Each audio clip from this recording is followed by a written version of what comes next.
use them and make memories with them. Kasi when you use them, you will remember na, I used this bag when I went to Barcelona, when I went to this town, and every stain, every scratch, it has a story to tell.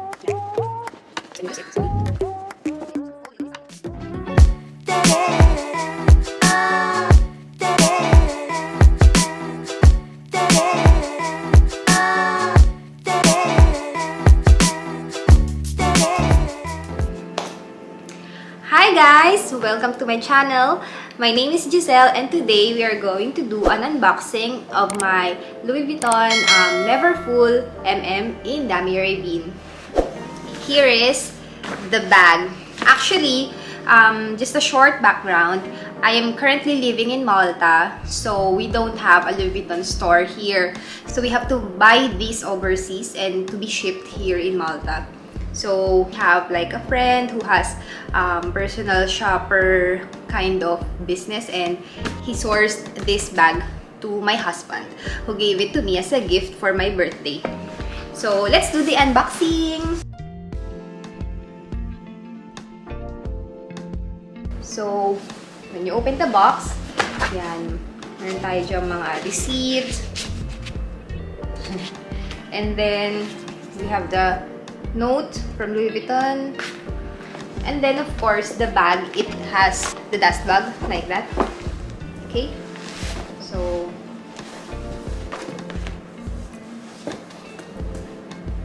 yan.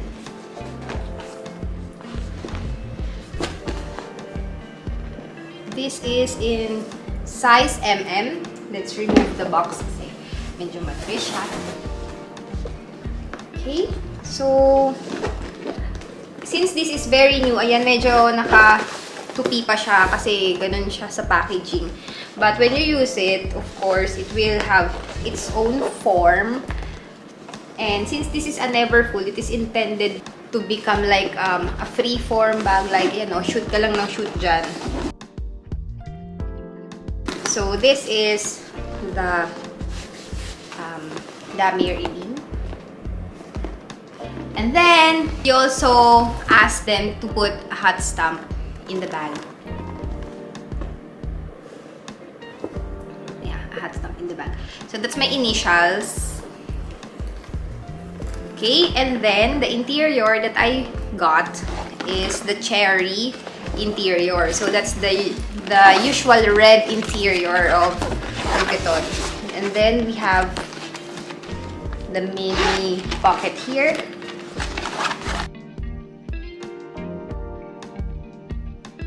And then, the pochette. You can also detach this one. Or, yeah, you can also detach it from here. So that you will have it like a wristlet bag. Yeah. So, this is very thin. So, let's get my phone. Alright, so what can you fit in the pochette that is free from Louis Vuitton Neverfull MM? I can put my phone here, wipes. Probably you can also put a lipstick here. And your cards. Yeah, you can put your cards over here because it has another pocket. Ayan. And it also has the... nalaglag! It also has the Louis Vuitton brand inside. So, like that. Maganda din naman. Yep. Okay.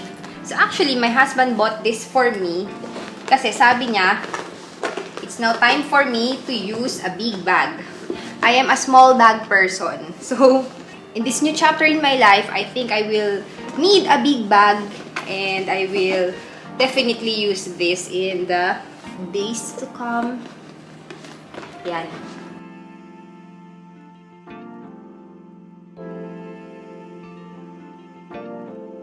So the bag is like this. When you use it, it's gonna be like that.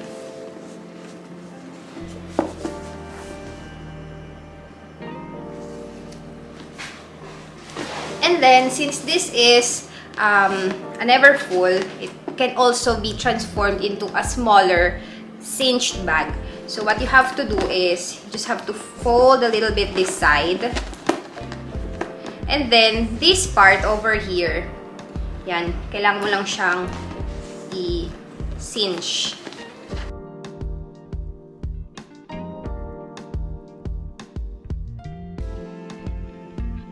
I didn't get the monogram print because I don't want to go through the hassle again, because in monogram you will have the vachetta leather on the strap and on the other sides, It is very, very beautiful, of course, the vachetta, but you have to be very careful when you use it when it is still new, because it is very prone to scratches, to stains, even water drop, it will stain. So I have the monogram print on my Speedy 25.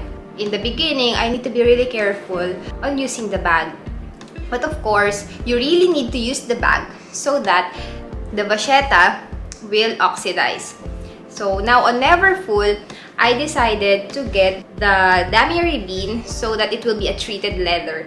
So I don't need to be like very careful about this and to like treat it like a baby to me. Yeah. So, okay, coming back, ayan, done na ako mag-cinch ng bag.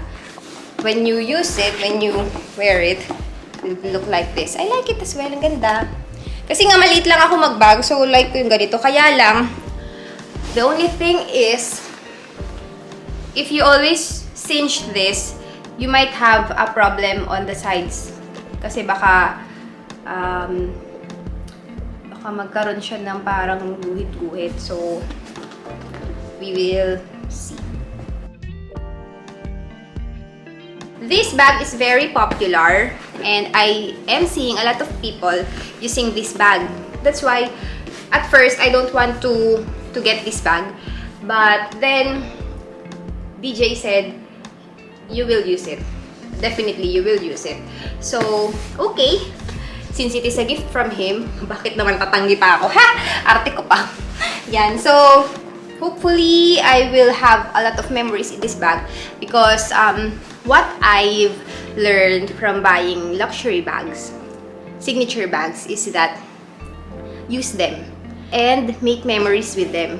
Kasi when you use them, you will remember na, I used this bag when I went to Barcelona, when I went to this, and every stain, every scratch, it has a story to tell. So, don't worry about those scratches, those stains. So, gamitin mo yung bag kasi sayang naman, mahal yung value niya. So, bakit naman i-store mo lang siya sa cabinet, diba? So, you have to utilize the value of the bag. Yeah. So, as you can see, tignan mo yung bag, when you leave it like that, yung strap niya nafo-fold pa ng ganyan. Kasi, hindi pa siya used. So, hindi pa lumalambot yung strap niya. So, I need to really use this. I've heard a lot of reviews that if you put a lot of things on the Neverfull, it becomes very heavy. And this part, it sometimes hurts the shoulder. Good luck to me! Kasi hindi talaga ako maano sa magdala ng mabigat.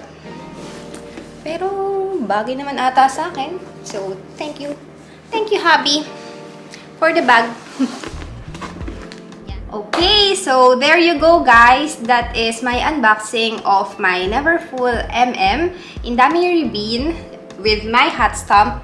So, I hope you like the video. If you like it, I hope you subscribe to my channel. I'll see you again on my next vlog, guys. So, bye! Ay, nalaglag. Nalaglag siya. Ayaw niya na.